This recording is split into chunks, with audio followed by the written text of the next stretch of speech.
هنا بيبقى مديك هنا ده شيت الاكسل اللي احنا هنشتغل عليه. اول حاجه ده بيبقى الاكزام انفو، ان شاء الله ما تخش الامتحان هيبقى ليك اي دي هنا، ده متقدم من المعهد، وهنا اسمك ان شاء الله. هنا الكفر بتحط اسم الشركه اللي انت شغال عليها، لان الشركه اللي احنا شغالين عليها بناء على البي دي اف اللي عندنا هندرسون مانيفاكتشرنج، بيبقى مديك بي دي اف بنبدا هنشتغل عليه على طول الكورس بتاعنا، وبيديك اوفر فيو عن الكومباني، وهنشتغل على السيلز والاوبريتنج كوست والكابكس اند ديبريشيشن، وهنشتغل على الوركينج كابيتال، ونشتغل على الانكم تاكس. دي كلها معلومات عن الشركه اللي احنا هنشتغل عليها، وعن الديت والايكويتي واذر اسامبشنز. والحاجات دي كلها اسامبشنز هنشتغل عليها، نقدر نبني بيها الموديل بتاعنا، وهنعرف كل ده بالخطوات في المحاضرات طبعا. ده اسم الشركه بتاعنا، ده الكفر ليتر، وده السمري اللي احنا هيبقى معانا اخر حاجه، وبيبقى واضح فيه كل الريشيوز بتاعنا بكل السيناريوهات بتاعتنا، زي الورست كيس، البيست كيس، البيس كيس. وده مهم جدا يا جماعه، السمري شيت ده الملخص بتاع الموديل بتاعنا.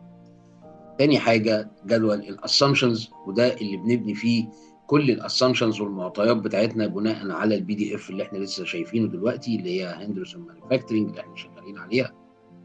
وبتبني فيها حاجه اسمها الجنرال، الموضوع كله بتاع المحتوى بتاعك، وبتبني الفوركاست بتاعتك، بتبدا من سنه مثلا 2022، وبتبقى في 3 كيسز اللي احنا اشتغلنا عليها، وبتحط السيلز بتاعك بناء على الاسامبشنز اللي موجود، وبتحط الديبريشيشن بتبقى موجود برضو مجموعه من الاسامبشنز، والايكويتي بتاعك. وهنا الاوبريشن هنا مدينا معطى زي الفاكتوري كاباسيتي، وهنبقى نتكلم عليه. الكوست بتاعك محتويات ايه، الكوست بتاعتك اللي موجوده قيمها قد ايه، وفي سنه كام. والانكم تاكس بتاعك بتشوف التاكس ريت بتاعك هيبقى عامل ازاي، الديت بتاعك ايه، الفوائد بتاعتك اللي هتتحسب عليك بالنسبه لللونج تيرم او للريفولفنج، او الفوائد على الفلوس اللي انت بتحطها معاك. وهنا مجموعه من الاسامبشنز برضو خلال السنوات، كل ده هنشوف هنبنيه ازاي مع بعض في خلال كورس الاف ام. بتبني هنا في السيلز، كل دي معطيات، الفريت، الكوست، السيلز، الكابكس، كل دي معطيات هو مديها لك وبتبدا تشتغل عليها. الجدول اللي بعد كده معانا السيناريو شيت، هنا السيناريو اللي بتبنيه، وهنشوف ازاي هنبني الكومبو بوكس، بحيث ان انت بضغطه زرار واحده تقدر تحدد السيناريو اللي انت شغال عليه. يعني هنا احنا شغالين على البيس كيس، لو جيت غيرت البيست كيس بتلاقي السيناريو اتغير معاك، الورست كيس بتلاقي السيناريو اتغير معاك، وهعرفك ازاي تبني السيناريو شيت بناء على الاسامبشنز اللي عندنا والتوقعات، زي الانفليشن، زي السيلز برايس، سيلز فوليوم. وهنشوف هنبنيه ازاي مع بعض خلال فتره الكورس. وده الموديل بتاعي بيبقى عباره عن الانكم ستيتمنت بتاعتي، الكاش فلو بتاعي، البالانس شيت بتاعي. وهو بيبقى مدينا دول، بس دول الهيستوريكال داتا اللي احنا بنتكلم عليها. وانت تبدا تبني الخمس سنين فوركاست بتاعك بناء على السيفن سبورت سكادول اللي انا هوريهم لك دلوقتي، اللي احنا كنا بنتكلم عليهم، عاملين نقول الريفينيو سكادول. ده الريفينيو سكادول وازاي هنبنيه مع بعض. انا حابب اوريك محتوى الشهاده بالكامل اللي احنا هنشتغل عليه، وكل رقم في الشيت اللي انت موجود ده هنكتبه، هنشتغل عليه بايدينا، وكله هيبقى لينك بالسكادجول اللي قبليها، زي السمري والاسامبشنز والسيناريو، كل ده لينكينج معانا. يعني انت لو بصيت هنا مش هتلاقي اي رقم مكتوب بالايد، كله مكتوب لينك متربط، كله تربيطات.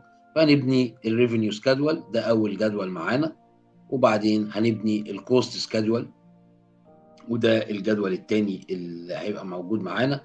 وازاي هنقدر نعمل الكوست، الفاريبل كوست، بالكوست بير يونت والكوست بير مليون، وازاي اطلع التوتال كوست بتاعي، واطلع حاجه اسمها الاس جي اند ايه. وبعدين الجدول الثالث الفيكسد اسيتس والديبريشيشن، وازاي هشتغل على الديبريشيشن في طريقه الستريت لاين. وفي طريقه تانية برضو الستريت لاين. لو هنا مديني عدد السنوات اقل من سنوات الفوركاست هنشوفها معانا وازاي هنتكلم عليها. وده طريقه الديكلايننج ميثودز وهنشتغل عليها واعرفها لك ازاي ان ممكن تيجي في اي امتحان. لازم تبقى عارف كل طريقه طرق الديبريشيشن، ودي طريقه الدبل ديكلايننج. وبعدين هنشتغل على الانكم تاكس سكادول، وازاي هنشتغل على التاكس سكادول بالتاكس ريت اللي موجود، وازاي اعمل اشوف الاكونت اي بي تي، وازاي الجفرن اي بي تي، وهنشوف ايه الفرق بينهم، وازاي اطلع الضريبه المحاسبيه الاكونت تاكس، وازاي اطلع الكرنت تاكس والديفيرد تاكس. كل ده هنشتغل عليه على 5 سنين الفوركاست بتوعي. وبعدين هنشتغل على الوركينج كابيتال بتاعي، وازاي نقدر نعمل المعادلات بتاعه الدايز بير يير، الفرق بين السنين 365 وفي سنين بيبقى في عدد ايام 366، وازاي هنطلع الوركينج كابيتال دايز، وازاي هنطلع الوركينج كابيتال بالانس.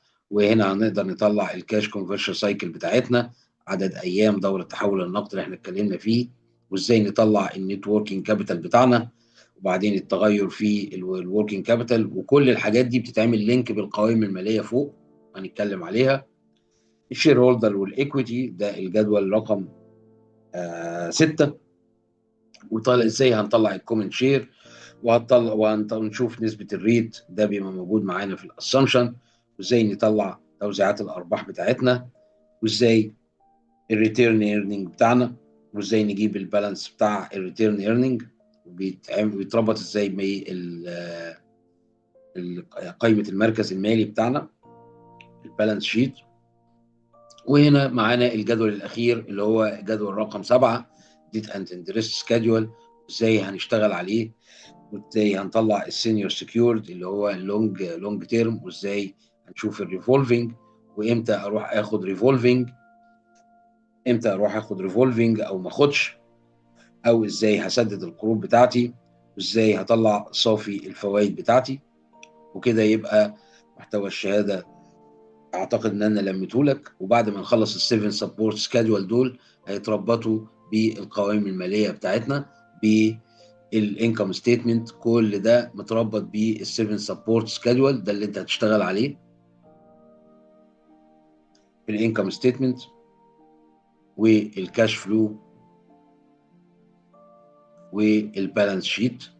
ولازم البالانس شيت بتاعتك تكون مصفره في الاخر، تعرف ان انت شغلك تمام ومظبوط.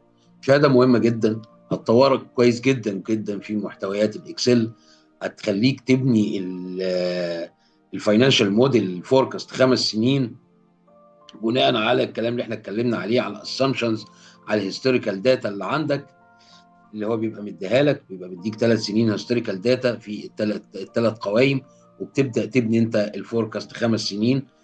تعلمك شغل كويس جدا، بتعرف محتويات كل رقم جاي في القوائم الماليه جاي منين، تساعدك كويس جدا. وفي الاخر خالص بتعمل السيناريو شيت بتاعتك على ال3 سيناريوهات بتاعتك والفرق ما بينهم، عشان تقدر تعرض الموديل بتاعك بشكل احترافي وكويس جدا. منتظرينكم لاي اسئله طبعا، لان الشهاده اللي احنا اتكلمنا ان انت هتاخدها معانا، ودي الشهاده ان شاء الله اما تحصل تشتغل وتتدرب هتدخل الامتحان، وهنساعدك تخلص الامتحان. ده هو مدته 4 ساعات زي ما قلنا، متراقب كويس جدا. في خلال 3 ساعات ان شاء الله بالتدريب ان شاء الله هتقدر تحصل على الشهاده معانا. هاخد اسئلتكم، هوقف التسجيل هنا وهاخد اسئلتكم ونبدا لو في حد ليه اي اسئله ارد على حضرتك. بعد اذنكم هوقف التسجيل.